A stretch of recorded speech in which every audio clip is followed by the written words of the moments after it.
The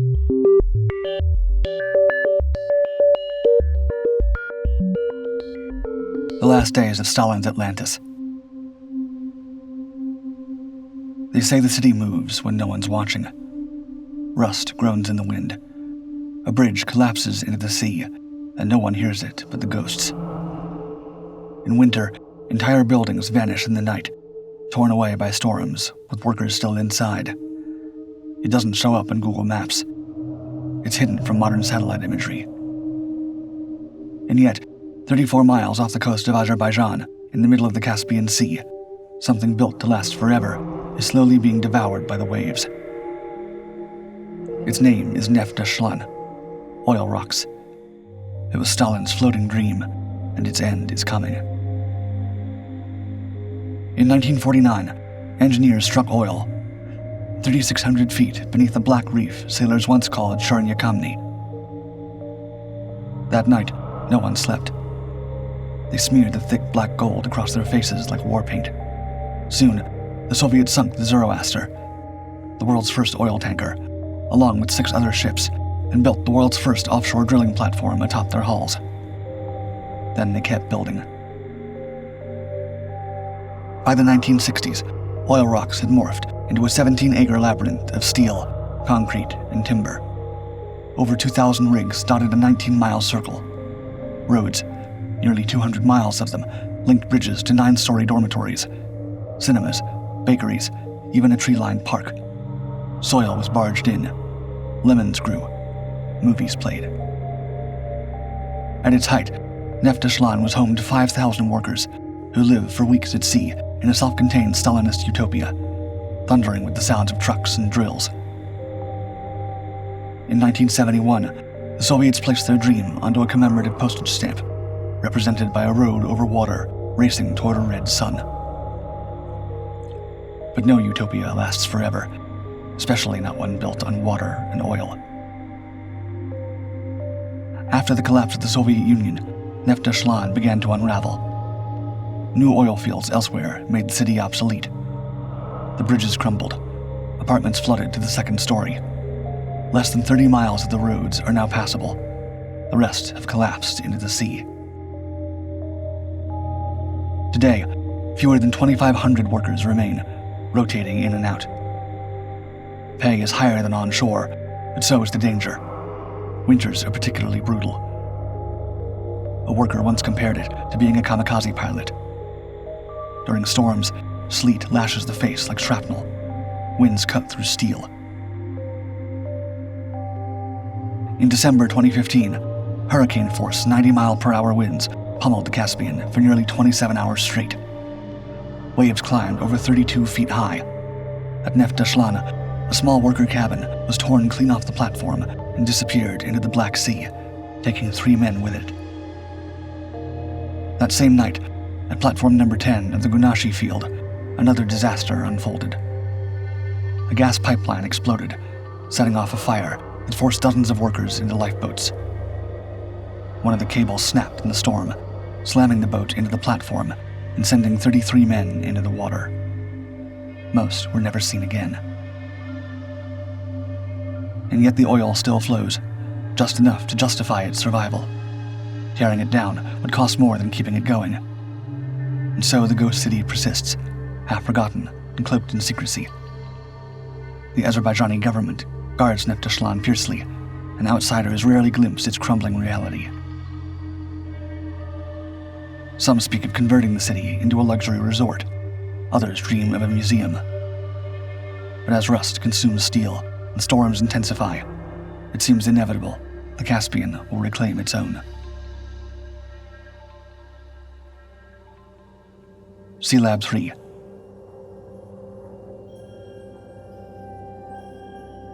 At 5:15 a.m. on February 17, 1969, a grainy black-and-white monitor aboard a U.S. Navy command barge flickered with the image of a body convulsing in the deep. Below, at 610 feet off the coast of San Clemente Island, aquanaut Barry Cannon was dying. His limbs thrashed as fellow diver Bob Barth struggled to jam a mouthpiece between his clenched teeth. What none of them knew, what only the autopsy would later reveal, was that Cannon's breathing system was missing the one substance meant to keep him alive. Berylime, the chemical that scrubs carbon dioxide from the air. The canister was empty, and no one ever explained why. Sealab 3 was meant to be the crowning achievement of the Navy's grand experiment in underwater colonization, a Cold War-era moonshot for the ocean floor. But from the beginning, it was plagued by delays, mishaps, and an eerie sense that something was very wrong. The neoprene seal leaked helium. Equipment failed in baffling succession. Divers stayed awake for 20 hours, hopped up on amphetamines to make emergency repairs. When Cannon went down that morning, he drew one of 4 pre-packed rebreathers stored inside the personnel transfer capsule. By sheer chance, he picked the one rig that had never been filled. That's where the mystery begins. Reports initially claimed Cannon had suffered a heart attack, but the official autopsy uncovered a darker story. He'd suffocated on his own exhaled breath. Then things got stranger. According to Navy Deep Submergence Director John Pena Craven, attempts were made to sabotage the decompression chamber holding Cannon's surviving teammates. Craven claimed that their air supply had been tampered with. Guards were posted. A suspect, a Navy man described by the staff psychiatrist as unstable, was quietly removed. No charges were ever filed. The incident was buried in the wake of the USS Pueblo incident, which saw 1 U.S. sailor killed and 82 captured, when North Korea attacked a research vessel that had been converted into a spy ship. Some believed the culprit harbored a grudge. Others believed it was Cold War espionage. And a growing number now suspect Cannon's death wasn't just negligence, it was murder. Sealab 3 was hauled from the ocean, stripped for parts, and abandoned. The dream of a permanent American presence on the sea floor dissolved into helium leaks, missing chemicals, and silence. Cannon's name faded with it, just another casualty of an era racing toward space and leaving its deep-sea dead behind. But the question still bubbles up from the dark. Who killed Barry Cannon? And why, 600 feet below the surface, did one of America's most secretive scientific missions begin to feel more like a haunted house? The mystery signals of Glomar Java Sea. On October 27, 1983, 2 days after the drill ship Glomar Java Sea capsized in the raging typhoon Lex, a cargo ship sailing near Vietnam received an eerie Morse code transmission crackling through on the 500 kHz frequency. It contained the ship's exact call sign, WFDS, and precise coordinates, 70 nautical miles from where the Glomar Java Sea had vanished beneath monstrous waves. The ship was long gone, but its voice had somehow survived. Built in 1975, the Glomar Java Sea was a state-of-the-art drill ship owned by Glomar Marine and leased to Arco, drilling off the Chinese coast in a joint venture with Beijing. At over 5,900 tons, it was a floating city, outfitted with 2 64-man enclosed lifeboats, several smaller rafts, emergency beacons, and multiple redundant radios. It was also the sister ship of the Glomar Explorer, the covert CIA platform that once fished a Soviet submarine off the Pacific floor. The ship had been drilling for oil in the treacherous waters off Hainan Island when the storm struck. By the evening of October 25th, monstrous swells battered the vessel. At 11:48 p.m., her assistant rig manager shouted into a satellite phone to the company's vice president in Houston. Winds over 75 knots, seas rising, a 15-degree starboard list. The call cut off suddenly, mid-sentence. Minutes later, the massive vessel capsized, taking 81 souls down with her. Yet here was its ghostly echo, 36 hours later, carried impossibly far. Investigators concluded that this message must have come from survivors aboard a lifeboat. The ship's portable radio required human hands to operate. Another haunting detail emerged. Earlier that day, commercial airliners reported intermittent distress signals on the emergency frequency 121.5 MHz, originating far from the ship's known emergency beacon. Officials dismissed it as a coincidence, deeming the signals impossibly far from the last known location of the Glomar Java Sea. Still, the unsettling idea persisted. Someone was alive out there, calling desperately into the void. Then the sightings began. On October 28th, a rescue helicopter sent by the company spotted an overturned white lifeboat with its propeller showing, but no visible survivors, about 40 miles away from the 500 kHz SOS message. A smaller empty life raft was recovered in the area, but the lifeboat was never found again. On October 29th, a rescue aircraft reported finding survivors in the water near coordinates matching those radioed from the ghostly transmission. Dye markers, strobe lights from life jackets, frantic signals from the drifting souls below. A raft was dropped. Help seemed close. A rescue ship was just half a mile away, but inexplicably, no rescue was ever made. Months later, divers exploring the wreckage of the Glomar Java Sea discovered a disturbing scene. A lifeboat was indeed missing, presumably launched in desperation as the ship foundered. They recovered only a fraction of the crew from the seabed mud. Investigators suggested the missing lifeboat may have been launched but swamped during the storm. The lifeboat's radio required opening an access hatch to rig an antenna, likely dooming any survivors who had managed to escape, exposing them to the ferocity of the sea. Officially, the search ended with no survivors. But rumors persisted of a lifeboat drifting into Vietnamese waters near Hongyo Island, just beyond the reach of rescue teams. Speculation grew from there. Imprisonment in Vietnamese POW camps. Sabotage. A cover-up, buried beneath politics and waves. Each theory was more disturbing than the last. Nearly 4 decades later, the ghostly call of the Glomar Java Sea still haunts the static. Did the survivors vanish beneath the storm, or behind the bars of a secret cell? Only the chilling truth remains.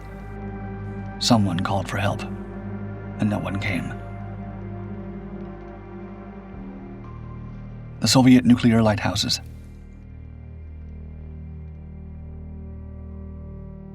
There's a tower on the edge of the world, standing on a jagged rock in the Sea of Okhotsk that hums with secrets. Weather-beaten and ghost-gray, the Aniva lighthouse is beautiful, but haunted. The Soviets left something behind in its bones. Not a ghost, something that glowed. Built by Japanese engineers in 1939, it guided ships through waters so dangerous that fog, ice, and underwater currents once claimed entire convoys. According to the lore of local fishermen, the icy waters hungered for human souls. After World War II, the Soviet Union took full control of Sakhalin Island, inheriting the beacon now known as Aniva. In the 1970s, as Soviet maritime ambitions surged along the Arctic and Pacific coastlines, they faced a logistical problem. How do you power a lighthouse in a place where no one can live? The answer came not from sailors, but from space scientists. Borrowing technology developed for satellites, Soviet engineers began installing radioisotope thermoelectric generators, RTGs, nuclear batteries that ran on decaying strontium-90, glowing with invisible heat. The result was a chain of hundreds of structures that came to be known chillingly as nuclear lighthouses. Each one stood alone, untouched by human hands for decades, silently marking the coldest, darkest corners of Soviet territory. Aniva was among the most legendary, 9 stories tall, housing its own sleeping quarters, radio room, and a mercury-floated lens that once threw light 19 nautical miles. Originally a crude lighthouse, maintenance proved nearly impossible. Storms battered the isolated tower, and bitter cold corroded metal doors and rusted staircases into skeletal shapes. In 1990, the last crew departed, and an autonomous RTG system was installed. By 2006, the RTG was removed when the nuclear batteries were depleted, and the lighthouse finally went dark. But elsewhere, the danger didn't. After the fall of the USSR, many of these nuclear lighthouses were abandoned without decommissioning. Looters came, searching for copper or curiosity. Some didn't understand what the radiation warning signs meant. Others ignored them. In one case, men carried an exposed RTG core on their backs, unaware that the battery was slowly cooking their spines. Some lighthouses were cracked open like tombs. Others were simply forgotten. 2 RTGs, each the size of a washing machine and weighing over 2.5 tons, were dropped from helicopters into the sea off Sakhalin during bungled military transport operations. Each of them contained 1.5 million curies of radiation, more than all the solid nuclear waste dumped by the US, UK, and Japan from 1946 to 1972. One was found years later, buried under 100 feet of seawater and silt. The other remains lost. Today, Aniva stands empty, but not silent. Groans in the wind, a gray skeleton wrapped in rust and seagulls. Adventurers still make the 2-hour boat trip and climb the crumbling stairs, past lead-lined rooms and walls where instruments once ticked with decay. They go for the thrill, for the view, for the story. But few know that beneath their feet, for decades, pulsed a heart of glowing strontium, quiet, hot, and waiting. Fire in the Sky, MH370. The night sky above an oil rig in the South China Sea is vast, cold, and usually empty. But on the early morning of March 8, 2014, Mike McKay, a drilling consultant aboard the rig Sangha Makur, witnessed something that would haunt him for the rest of his life. McKay, a veteran rig worker from New Zealand, stood on the steel deck 200 miles off the coast of Vung Tau, Vietnam. It was there, under the blanket of stars, that he noticed something disturbing. An aircraft on fire, blazing high in the sky. For 10 harrowing seconds, he watched flames engulf the plane, illuminating it in ghastly silhouette, yet eerily remaining intact. And then suddenly, the fire vanished, plunging the object into darkness. What McKay could not have known was that at that very moment, Malaysia Airlines Flight MH370, a Boeing 777 carrying 239 passengers and crew, had inexplicably vanished from radar. The flight, en route from Kuala Lumpur to Beijing, had entered aviation history's greatest mystery. McKay's chilling observation, precisely documented with coordinates and compass bearings, would soon thrust him into the eye of a global storm. At 6:24 a.m., on March 12, 2014, McKay sent a short email to his supervisors at the Sangha Makur oil rig, anchored some 186 miles southeast of Vung Tau, Vietnam. "Gentlemen," he wrote, "I believe I saw the Malaysian Airlines plane come down." He included coordinates, weather conditions, and a compass bearing, 265 to 275 degrees, where he'd seen the object burning high in the sky. Instead of answers, he received silence. Days passed. When his messages finally leaked to the media, his life quickly unraveled. Swamped by relentless calls, the rig company found the scrutiny unbearable. McKay was abruptly terminated, forced from the rig, and blacklisted from returning. The oil patch, he would later say bitterly, is a rough, unforgiving game. Yet despite McKay's careful observations, authorities found nothing when they searched the location he pinpointed. No debris, no oil slick, nothing. His account joined a growing list of unconfirmed sightings. A British sailor describing an aircraft ablaze near Thailand, fishermen off Malaysia seeing a jet skimming the clouds, islanders in the Maldives noticing a strangely low-flying plane. Each story, adding to the confusion, was swiftly dismissed by officials. Today, more than a decade after the disappearance, MH370 remains lost. A ghost plane, drifting in the dark imagination of the world. Mike McKay still insists on what he saw, his life permanently scarred by those fleeting, fiery seconds.